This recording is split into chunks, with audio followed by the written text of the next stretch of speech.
Hello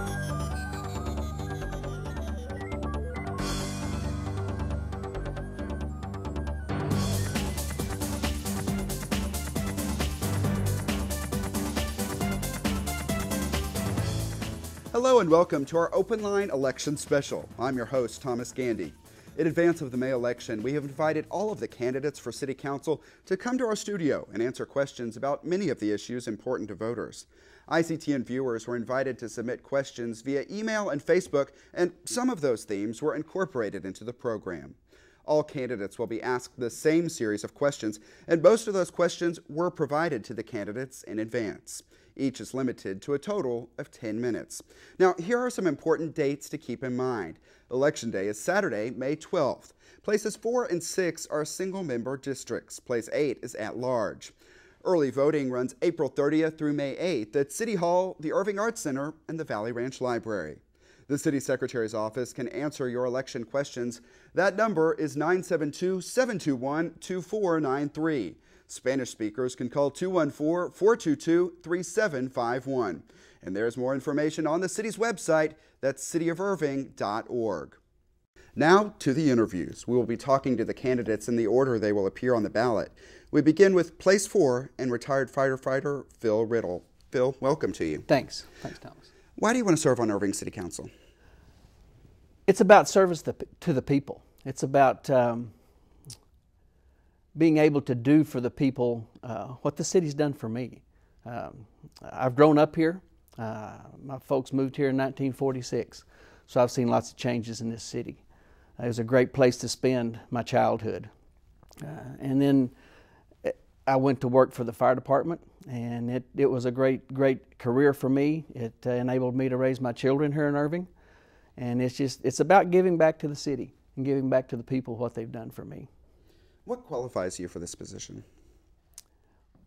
I think I'm qualified in a little different way than some of the others. My two opponents have spent a fair amount of time in the political realm of the city. My time has been spent in public service, public safety service. I've been in the homes of the people. Working for the fire department for 32 and a half years, it enabled me to be in every neighborhood of the city and to be in most of the streets of the city at one time or another, whether driving, learning district, or making runs and assisting people with their problems, with their medical emergencies.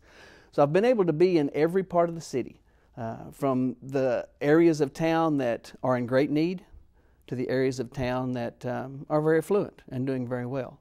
And so I think I can bring a overview of the city that some people may not be able to bring to the table. Being able to share with people and make them aware of some things that I've seen and that I know about. According to the latest resident survey, code enforcement is an area that has seen double-digit improvements. What is your take on strong code enforcement initiatives? I think strong code enforcement is it's vital to the safety and the well-being of the people that live here in Irving. I know you've seen great improvement in the standards of the apartments and the way they're kept up and maintained. I would hope that the success that we've had would not cause us to become complacent and that we would ever want to relax those standards that we've set. I think we've come a long way in improving the quality of life here. Where do you stand on the Irving Entertainment Center at Las Colinas? Now, I haven't had the opportunity to have a presentation by the Las Colinas group. So my take and my understanding of the entertainment center and the contract is pretty much what the general public has, I would think. And to me, it looks like it's a very burdensome contract for the people of the city of Irving.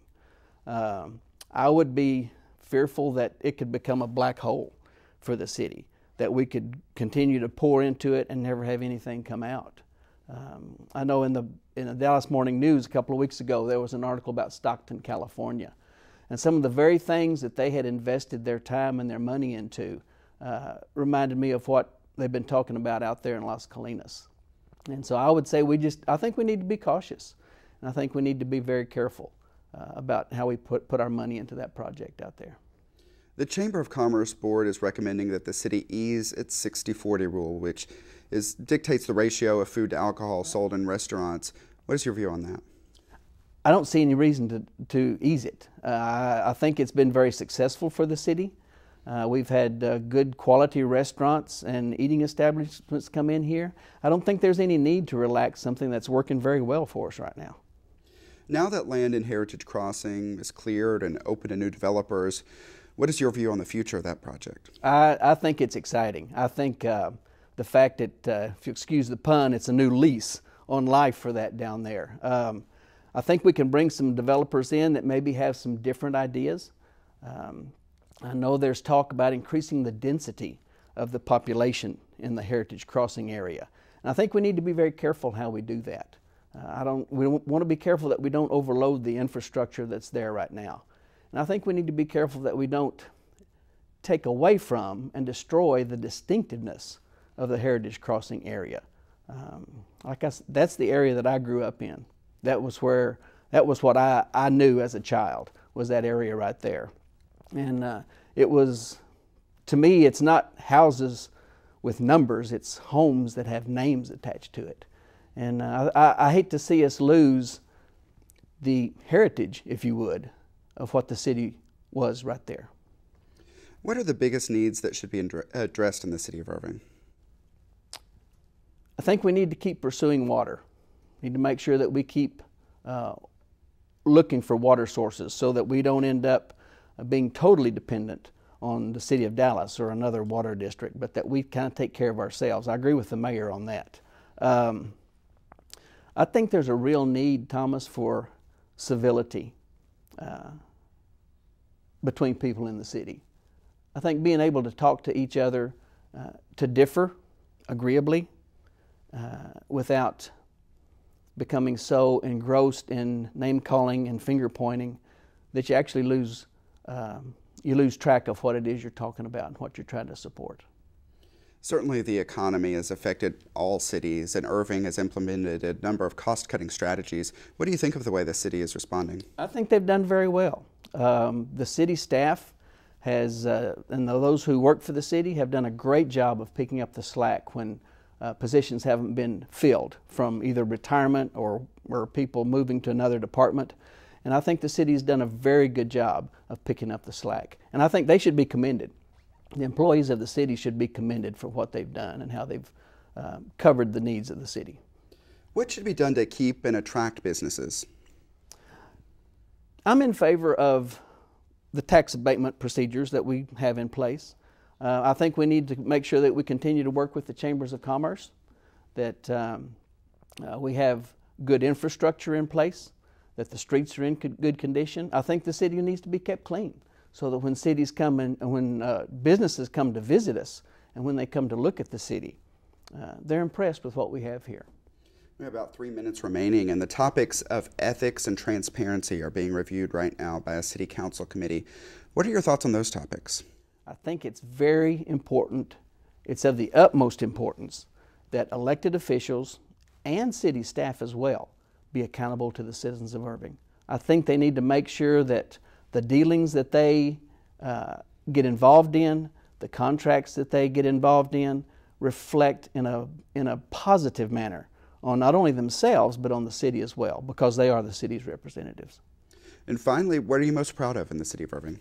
Oh, wow. The people. Most proud of the people. The people that work for the city especially, they do a marvelous job providing services for the city.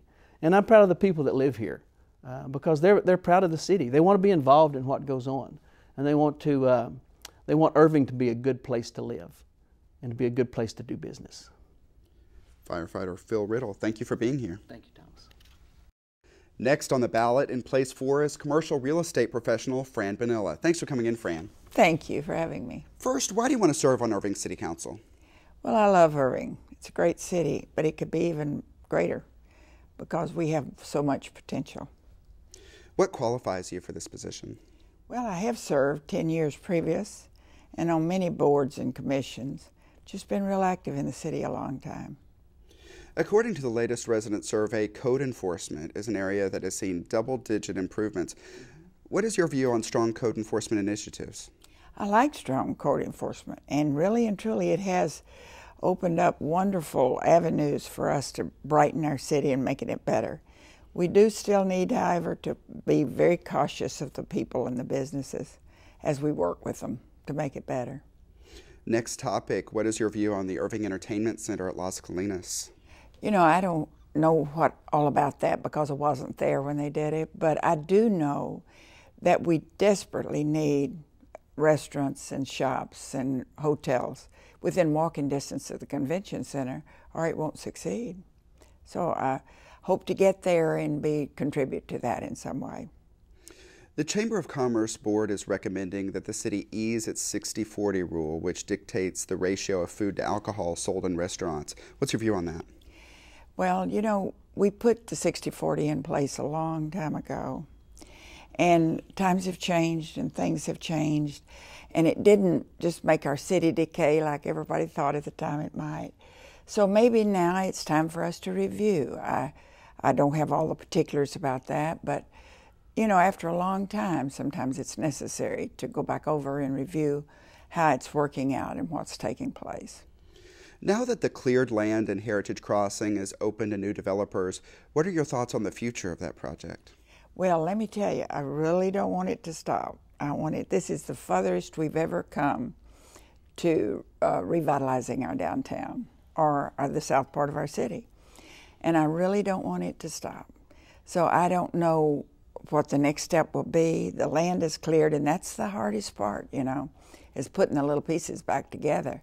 So we do have land now that can be developed, and I'm looking forward to really getting the best quality development we can get for that area. In your view, what are the biggest needs that should be addressed in the city of Irving?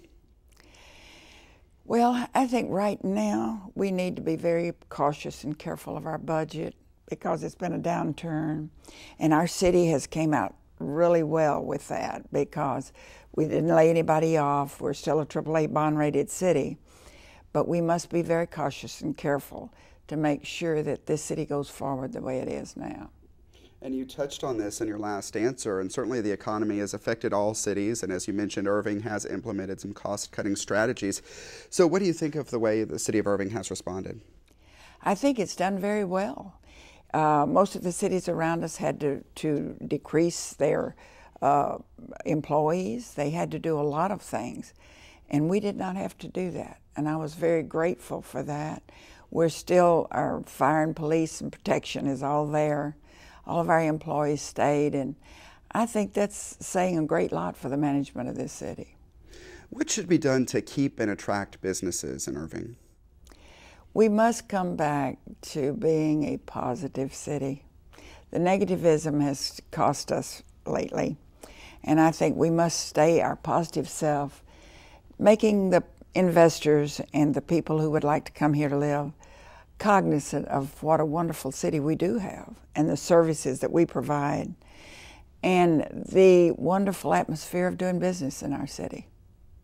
The topics of ethics and transparency are being reviewed by a city council committee right now. What are your thoughts on those issues? You know, that always comes up off and on all the time from various times. I don't know what the difference is now. I would like to review those and see just what it is they want to be more transparent or what the ethics has been denied or misused that should be corrected. So I would like to take a good look at that. What are you most proud of in the city of Irving, to wrap things up? Oh, let me tell you, I'm proud of this city because it's done so well, and we have such an opportunity to be an even greater city. And I want it to move on so that we can do that with quality development. And I guess one of the greatest things and the proudest I am of our citizens, we've got great citizens in this city. And I think we need to make it a city worthwhile for them also. All right, Fran Vanilla, thank you for coming in today. Thank you for having me. Sure.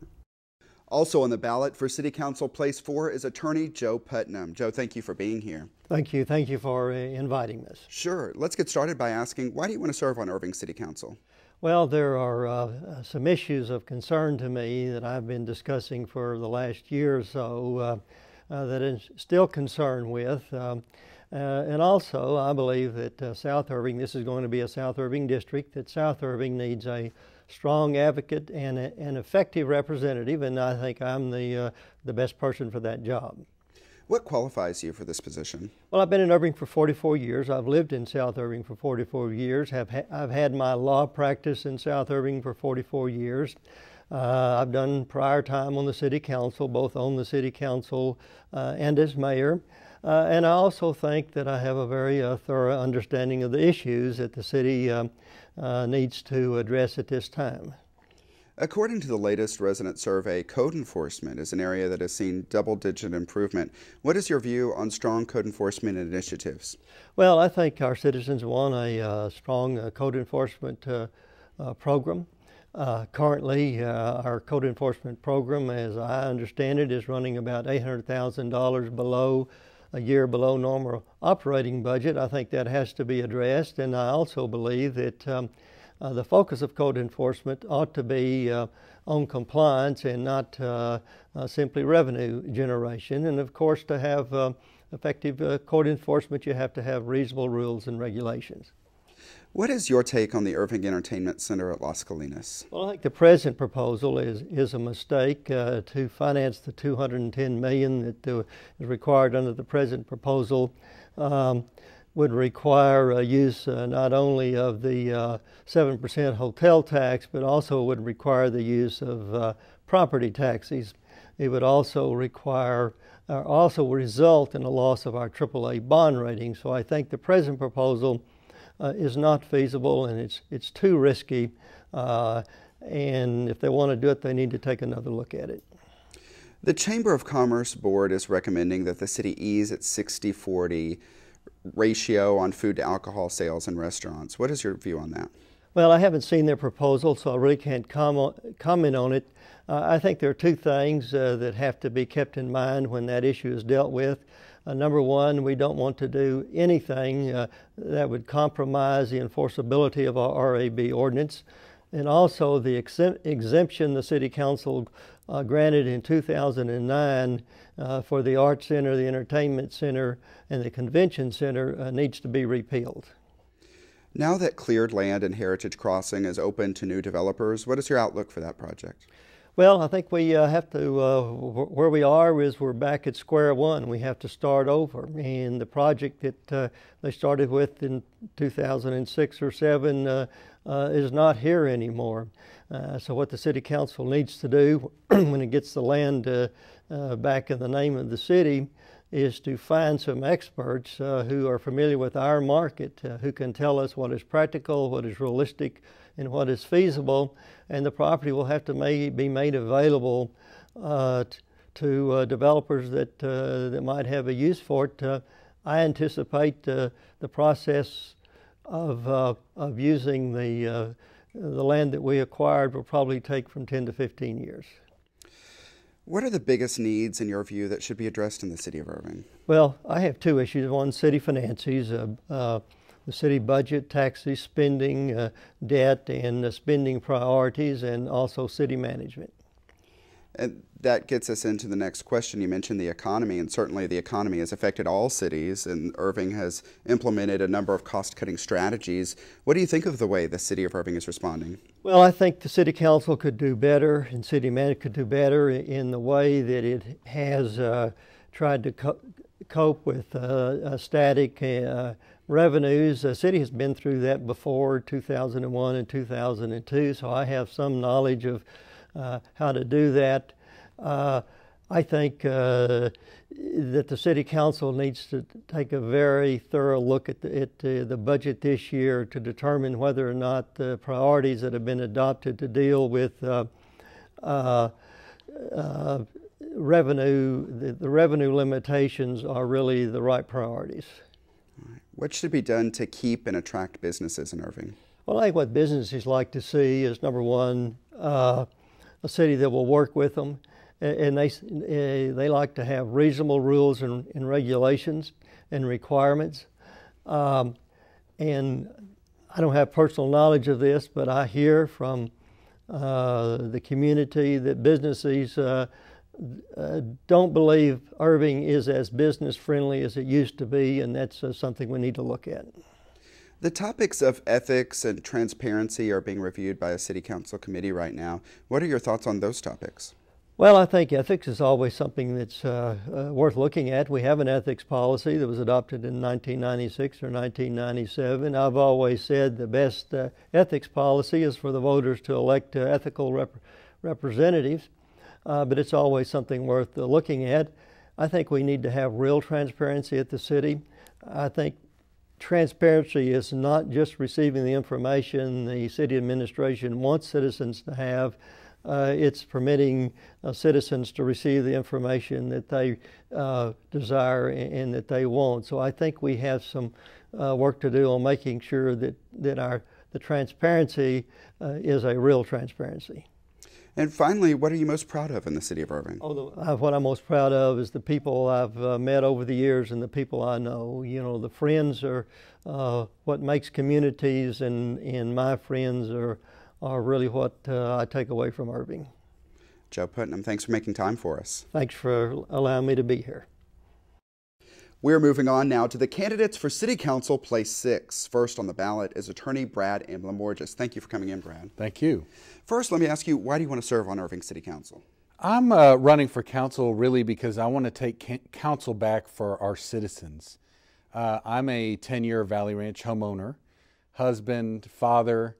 I've got a busy law practice, been very busy with my children, but I got tired of seeing us spending, doubling our debt in a time of recession, entering into bad deals that put our citizens at risk, and people voting on issues on council on which they've received substantial contributions.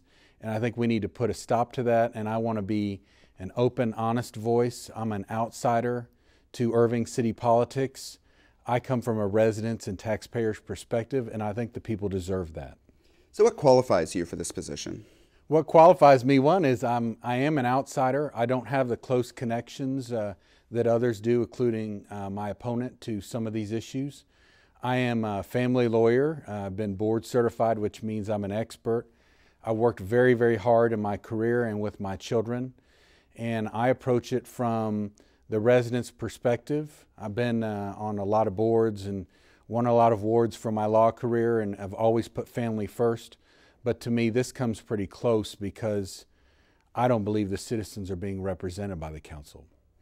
According to the latest resident survey, code enforcement is an area that has seen double-digit improvements. What is your take on strong code enforcement initiatives? I think strong code enforcement is essential. It makes our city more attractive, and it makes it safer for residents. All of those things attract residents and good businesses. We also need to make sure we're measuring it in an appropriate way where we are getting that good enforcement. What is your view on the Irving Entertainment Center at Las Colinas? I've had a view that's been consistent from the beginning. In short, it's a bad deal. We need to grow Irving. We need an entertainment center, yes, but we don't need one that puts our taxpayers at risk. A couple short facts about this contract. It's a 100-year deal.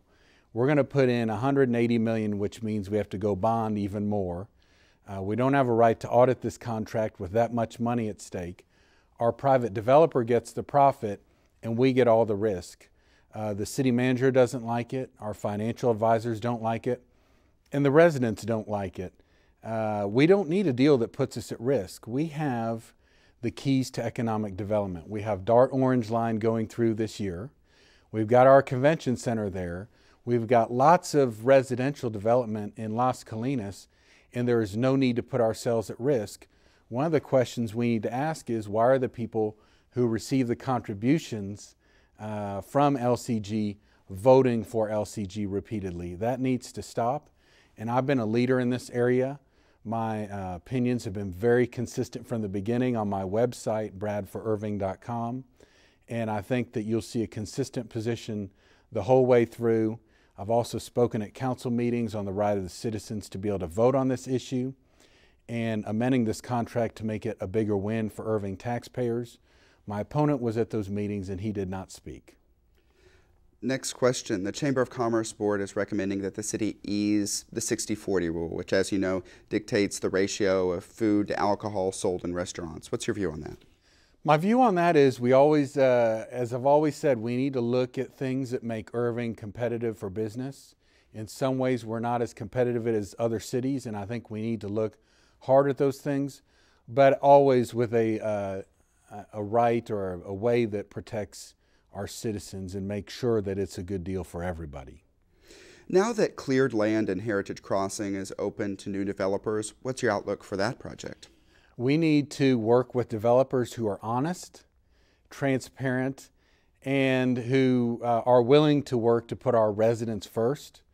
The McDougal deal, we're now going to pay out $32+ million.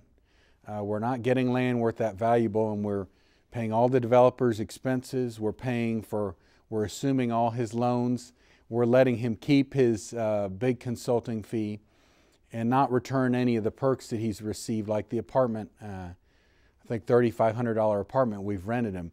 We need to work with people who are willing to honor their promises to provide us with development that gives us more tax revenue and that doesn't put our residents at risk. What are the biggest needs that should be addressed in the city of Irving right now? The biggest needs are kind of twofold, but as I've always said, I'm for strong city services. We have a huge concern about securing our water future. Our resources are becoming more scarce, but we're growing, and that's not going to change. So we need to continue to develop and be a leader in water, as Irving has been. We've really done a good job in securing Lake Chapman in the past, but we need to continue to develop that and safeguard our services. And by doing that, that means we don't enter into bad contracts that cost our taxpayers millions. Certainly, the economy has affected all cities, and the city of Irving has incorporated a number of cost-cutting strategies. What do you think of the way the city of Irving is responding? I like cost-cutting strategies, but in some ways, our city, it's as if we haven't been in a recession. We're going and entering into big money contracts to actually be an investor, which isn't wise in this day and age. Our residents have had, in many cases, lost their jobs, had to tighten their belts. And so I would look to some of our local businesses who have been leaders in being financially responsible during these hard times. You mentioned businesses. That leads into the next question. What should be done to keep and attract local businesses? I'll tell you what we won't do and what we'll do. What we don't need to be doing is being business investors, which we've seen the city getting into that racket, and we haven't been very successful.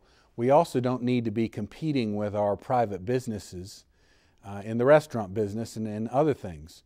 What we do need to do, what businesses like to see, and this is the same thing for residents, is a low-tax environment with strong services, and then a city that is willing to remove red tape and cut down barriers to business. And let's be attractive to businesses by having a wonderful place to live. Just under 3 minutes remain, and the topics of ethics and transparency are being reviewed by a city council committee right now. What are your views on those topics? I've been clear from the beginning, we need a stronger ethics policy. I will fight the entire term until I get an ethics policy that requires much more disclosures on issues if a member on council has received a contribution or if a lobbyist knows that they've contributed to a campaign. And then number two, recusing people from voting when there's a direct relationship that comes back between a contribution and someone who has business before the city, like LCG right now. And we need transparency in the worst way, and we need to earn our transparency awards. Finally, what are you most proud of in the city of Irving? That's easy. I'm most proud of our residents. We have great residents.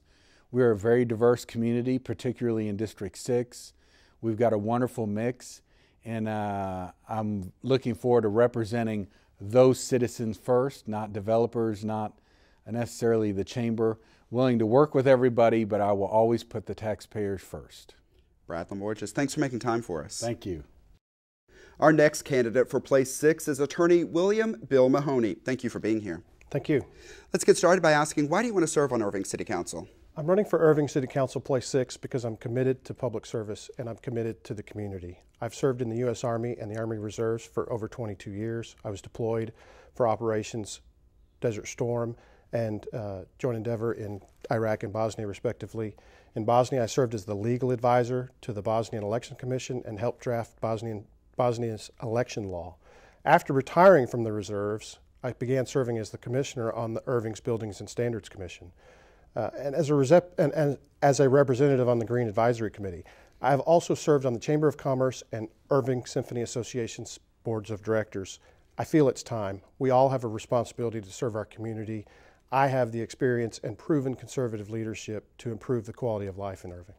You touched on this, but what qualifies you to serve in this position? I've been an active leader in Irving for many years. I have a proven track record of taking action and making a positive impact on our city.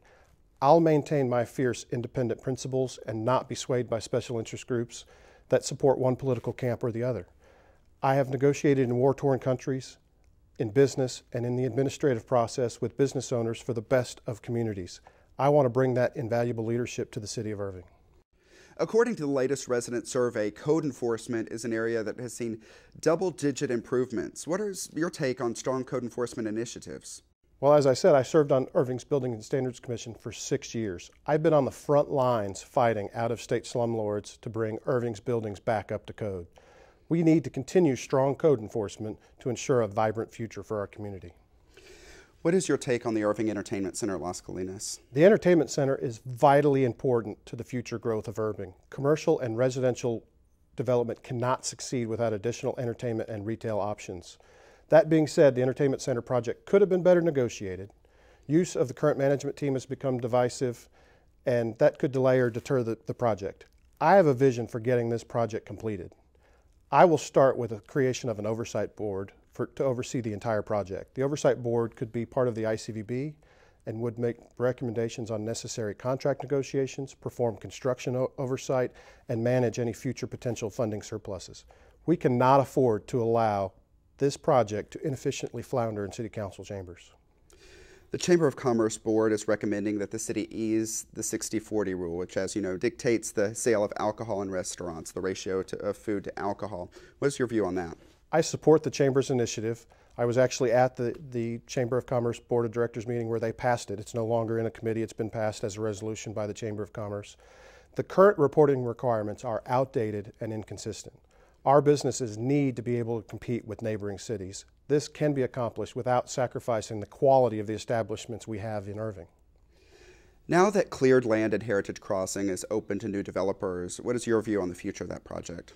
Irving needs to create a comprehensive plan for this development. Once a plan is in place, we can solicit proposals from multiple developers to achieve the vision.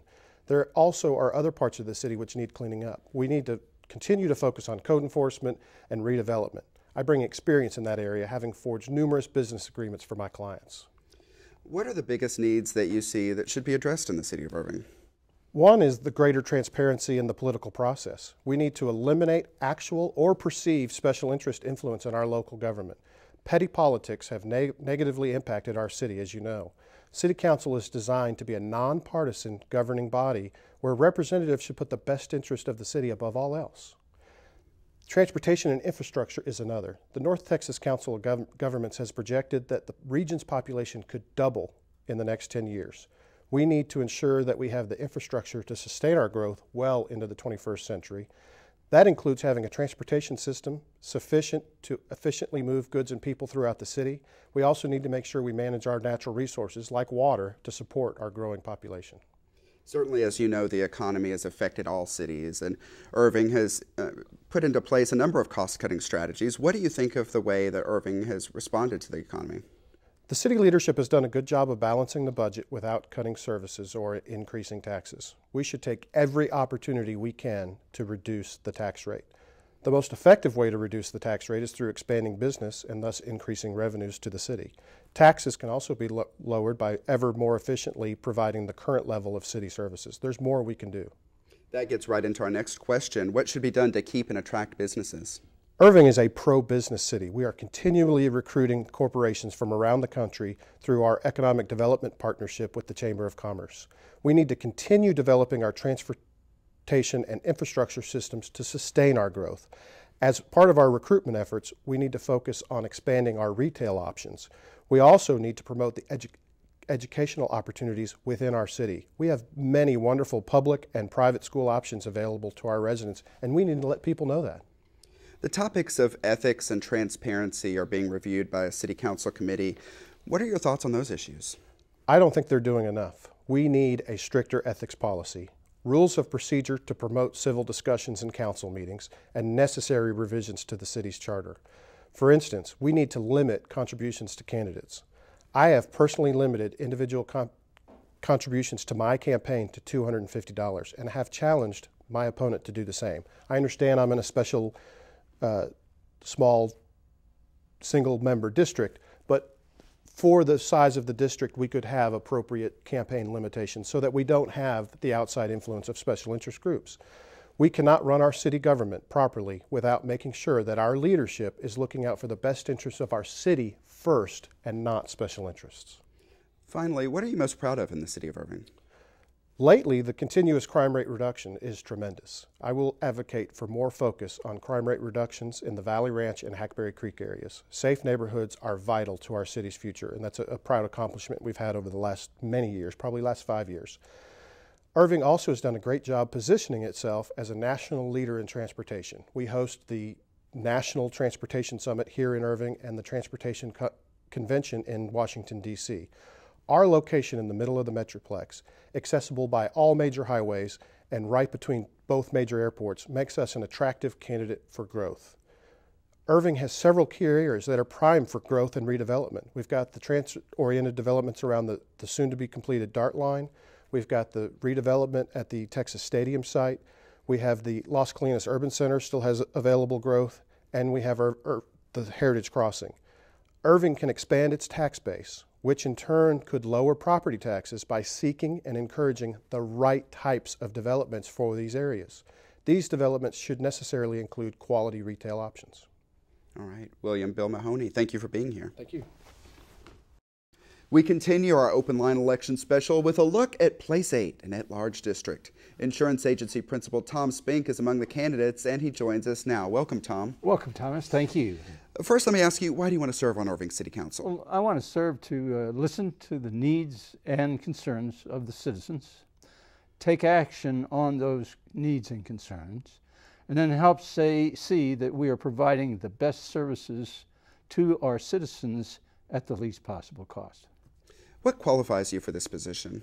Well, my educational background is engineering, business, and law. And for the last 30 years, I've been in insurance and banking and finance, and go around to businesses in the northern part of Texas, solving problems, reducing costs, and making better bottom line profits for those businesses. And that's kind of what the issues are here. According to the latest resident survey, code enforcement is an area that saw double-digit increases. What is your view on strong code enforcement initiatives? Well, Thomas, we owe a great deal of gratitude toward Guy Henry, the late Guy Henry, I might add, and current Teresa Adrian. Since we've put our code under the police enforcement, it's really been a better job getting it done, and people respect it a lot more. So I'm really for it. What is your take on the Irving Entertainment Center at Las Colinas? Well, Thomas, 3 years ago, we brought 100% financing. I brought 100% financing for a hotel and a convention center, an entertainment center, excuse me, at 100% financing. Now, I am all for an entertainment venue. However, I agree under the current contract that with our current mayor and our current city manager and our current financial analysts, that this is just too expensive and can create a big tax burden on the citizens, as well as put our AAA bond rating in jeopardy. The Chamber of Commerce Board is recommending that the city ease its 60-40 rule, which dictates the ratio of food to alcohol sold in restaurants. What's your view on that? Well, Thomas, I think 60-40 has been a good, effective use for all the citizens, and I would adhere to it as long as everybody has to stick with it. Now that cleared land and Heritage Crossing is open to new developers, what's your outlook for that project? Well, I think the McDougall project has given us a good education. And I think now we have a great opportunity to bring in developers and create building and developments on this property that is now available. So I think it's a real positive. What are the biggest needs you see that should be addressed in the city of Irving right now? Well, water, transportation, continued police enforcement to reduce crime, putting 4 men on a truck for our firemen for the safety of the citizens as well as the safety of our firemen, and then getting our PPC 1 rating, which is now a 2, to a 1, so that our homeowners in Irving can save over $4 million on their homeowners premiums, and our businesses 3 to 4 times that much. Certainly the economy has affected all cities, and Irving has implemented a number of cost-cutting strategies. What do you think of the way the city is responding? Well, I think the city manager is doing a good job. We're trying to cut the expenses back, but I think our council needs to do a better job on being fiscally responsible and tighten our spending. What should be done to keep and attract businesses in Irving? Well, of course, that's kind of what I do every day, and we need to be out there. We need to work with the chamber. We need to get our council people effective to go out, call on businesses, find out what their needs are, and address those needs and solve them and try and bring them here.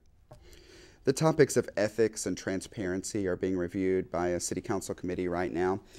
What is your view on those topics? Well, that's a big one because we've got sitting council members that have violated some ethics positions, and I think that needs to be addressed. We've got, for example, developers that are bringing projects to our city council. They're taking donations from those same developers, and I think that's wrong. My current opponent, incumbent, has turned his back to term limits, which is 12 years, and he served 14. So there's a lot of issues that could be worked on for public trust. Moving on to the next question, what are you most proud of in the city? Well, Thomas, that's a good one because it's got to be the people. The greatest asset the city of Irving has got is our people. And I want to thank you for your time today here and hope all the voters will come out and vote on May the 12th, and hopefully I can earn their vote. Tom Spank. Tom Spank, thank you for coming in today. Thank you, Thomas. The final candidate we'll hear from is also running for Place 8, retired auto consultant Richard H. Stouffer, who is the current mayor pro tem. Rick, thank you for being here. Thank you. Let's get started by asking, why do you want to serve on Irving City Council? Well, as you know, I've had the privilege of serving for a number of years, and I really enjoy the city of Irving, and I enjoy everything that the city has to offer. As you know, my background, while I've been on the council, I've worked a lot with transportation, and I'm excited to see the Orange Line finally coming to fruition, as well as 183. But there's so many other great things that go on in the city that sometimes get lost in the shuffle. We're so fortunate to have the police department that we have and what they've been able to do. And working with them has been a real joy for me to see how they have formed a team to attack the issues that are near and dear to us. And of course, our parks department is second to none. We're excited about all the cooperating that we've had with the county in developing the trail system. We had the northern part mile come on here recently, and in the southern part. So now with their cooperation, we've got that about 12 miles of the Campion Trail done. So that's a real interest. And of course, our libraries. I mean, how exciting was it to open the Net Zero Library and everything that it's associated with. I've got to see the Valley Ranch Library built as well as this one, and now I look forward to the main library. So it's a real exciting time to see all the great things that are going on in Irving. What qualifies you for this position? Well, I think the thing that gives me some uniqueness is the fact that I am retired and I'm at a relatively young enough age where I can still get out and run around and do a lot of things for the community. I enjoy the time that I have to spend. My wife travels quite a bit, so I have a lot of my evenings opening. And as you well know, a lot of the things that go on in Irving start at 7 in the morning and continue till 10 at night. So the commitment that I can make, I believe, is what really sets me aside from others. And that is a big thing. And the experience, having been involved with this, I'm very much aware of the people in other cities as far as mayors and elected officials and statewide as far as nationally. And I can pick up the phone and talk to those individuals, and we can make things happen. Next topic is about code enforcement. According to the latest resident survey, code enforcement is an area that has seen double-digit increases. So what are your thoughts on strong code enforcement initiatives?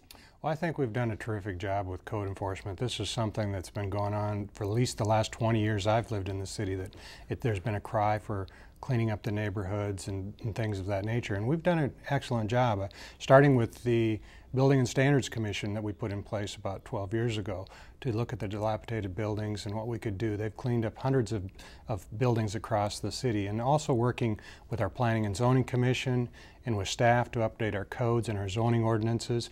And I think another thing that really made a big difference is when we came at it from a team effort, when we brought the legal team together as well as the police department and others, so that they could all attack it from different angles and see what was available for everybody to do.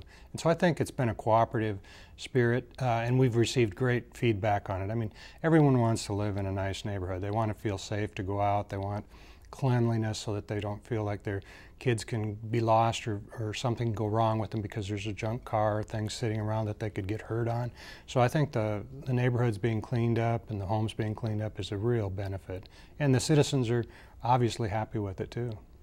What is your take on the Irving Entertainment Center at Las Colinas? Well, the Entertainment Center is one of three parts that we looked at when we moved forward with the Convention Center. As you know, we started to build the Convention Center several years ago, but then 9/11 hit and we stopped. And when we came back and started to look at how we would move forward with the Convention Center, we were told by the experts that we hired as well as the performers that it needed three parts: the Convention Center, a hotel, and an entertainment venue. And the Convention Center was our first task. We felt that the Entertainment Center would take the longest because it's a larger portion, and we've had several hotels come forward and we're looking forward to that. The entertainment venue as it is today is made up of 4 components, and those have been moving components, and we now have them in a place where we can actually go to the bond market and see what they are.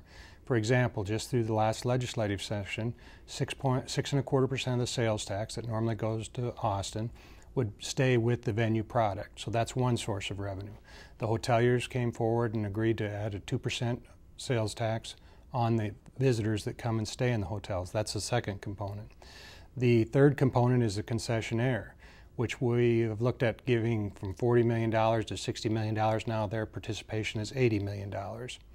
And then the last component is the ticket, parking, and rent of the facility. So those components, those 4 components coming together, make up the dollars we need for the $250 million. Now, what we're missing in this now is actually the bond market telling us what we really can and can't finance. And I'm not saying we can do it, I'm not saying we can't do it, but you have to have all the information in order to do that. And it's taken us several years to get to these 4 components and get them nailed down. So I look forward to the next few weeks as we try to go into the market and see what we really can do as a city. The Chamber of Commerce Board is recommending that the city ease its 60-40 rule, which dictates the ratio of food to alcohol sold in restaurants. What is your view on that? Well, the 60-40 ordinance has worked well for the city of Irving. We've been able to have, we have a few restaurants that have had challenges with it, but the bulk of them, we've got 633 restaurants. A lot of people don't realize how many we have in the city, and probably 5 or 6 of those are challenged by the 60-40, but we've been able to work with them and their marketing to work through it. My concern is if you go down too far, let's say, for example, we're at 60-40 now, if we went 50-50, that would be a step down. But 40-60 is a pretty big step down. It's hard to come back. And your state laws and insurance regulations look at 50-50. So I've not visited with the restaurateurs that have made the recommendation that we go to the 40-60, so I can't really say what their position is, but I would be real concerned about going that far. Maybe a 50-50 would be something we'd look at. I also think in order to do it, we've got to have some public input meetings. We've got to understand what the citizens are thinking, what the businesses are thinking. And we also need to look at our ordinances just like we did with the beer and wine. We need to look at our zoning ordinances and our codes to make sure that if we do expand this, are there any exposures that we have as a city? So I think it's something that's time has come to be addressed. I'm just not willing to say that we should go that far with it. I need more input, and I also need to understand their rationale for the 40-60 rather than the 50-50. Got you. About 2.5 minutes left in this segment. Now that cleared land and Heritage Crossing is open to new developers, what's your view on the future of that project? I think we've got a great future in our downtown area. There's been so many studies, from the Wilson study, the downtown study, the ULI study. We've spent millions of dollars on studies, and now we actually are making things happen. We've land bank land, and we're working with developers to see what they can do. We've got a couple people that are looking at apartment complexes. We have people that are coming in that have done restoration of buildings in other parts of the Metroplex that are now interested. So by us land banking the land, we now have the ability to bring people in and look at what we have. And not only tear everything down, but let's see what we can restore as well. I think the old fire station, City Hall, is a prime example of something we could restore and really make a crown jewel. And I don't want to lose sight of the fact of the other things that were done. Not only did the land banking come into play, but there was also Humphrey and Associates, who's an engineering and architectural firm out of Dallas that did design guidelines, and you've seen that happen with the people who have put money back into their buildings in that area. And we've also put a TIF in place, which potentially could add another $50 to $80 million for infrastructure. In our final seconds, what are the biggest needs that should be addressed in the city of Irving? I think the biggest needs we have are to make sure that we communicate with our people. It's always a challenge to have the communication. I know you all do an excellent job with all the things that you provide through ICTN and others, but it's a real challenge to work with the residents to make sure that they understand what's going on in our city. So I think communication, of course, economic development is always a key, and of course my favorite, transportation. So. Okay, about 20 seconds left for this answer. The economy has certainly affected all cities. What do you think about the way the city is responding to the economic challenges? I think we've done very well. We've not had any layoffs. We've left our raises in place for step raises. We've had great participation from our residents and our citizens working together to keep the city great. And I think it's been a good Six Sigma is something else I would also throw into the mix that's made a big difference. Rick, thank you for being here, and thank you for watching our Open Line Election Special. A reminder that Election Day is May 12th, and early voting runs April 30th through May 8th. Be sure to watch our next edition of Open Line live at 7 p.m. on Wednesday, May 9th. Our guests will be members of the Irving Heritage Society. Go ahead and submit questions by emailing ictn@cityofirving.org or via Facebook and Twitter, and we will get answers for you on our next edition of Open Line. We'll see you then.